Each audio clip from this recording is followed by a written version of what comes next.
Sel merupakan unit fungsional terkecil dari makhluk hidup. Artinya, seluruh fungsi kehidupan seperti respirasi, ekskresi, reproduksi, pencernaan, dan sintesis zat berlangsung di dalam sel.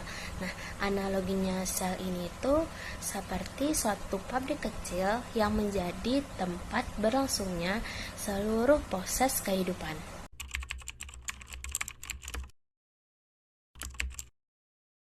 Nah, ini tuh adalah gambar dari struktur sel manusia. Nah, ayo kita bahas apa aja sih yang ada di dalam sel manusia ini.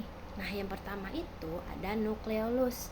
Nukleolus ini sebagai tempat pembentukan ribosom. Nah, yang kedua itu tuh ada nukleolus. Nah, nukleolus ini sebagai mengatur seluruh aktivitas sel dan menyimpan materi DNA. Nah, yang ketiga itu tuh ada membran plasma. Nah, membran plasma ini berfungsi untuk melindungi sel dan mengatur keluar masuknya zat. Nah, yang keempat itu ada sitoplasma.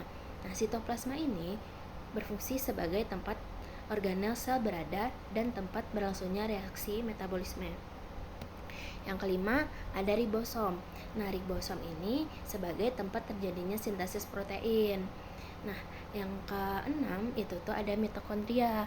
Nah, mitokondria ini biasanya disebut sebagai pembagi tenaga karena berfungsi untuk menghasilkan energi dalam bentuk ATP.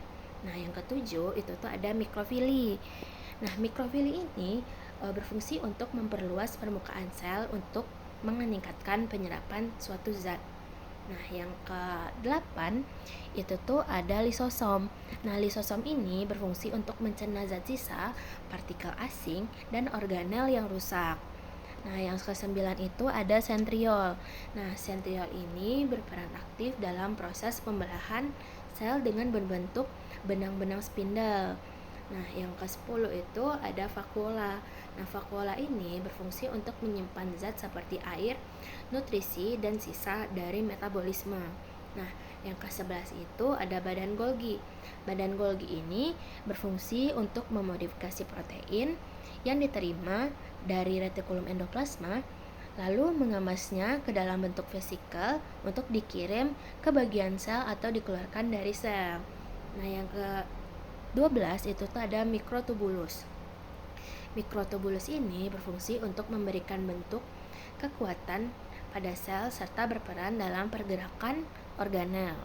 Nah, yang ke-13 itu ada retikulum endoplasma halus. Nah, retikulum endoplasma halus ini berfungsi sebagai tempat sintesis lipid atau lemak, detoksifikasi racun, dan menyimpan ion kalsium.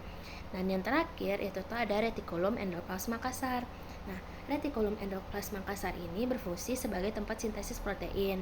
Bagian ini juga memiliki jutaan ribosom.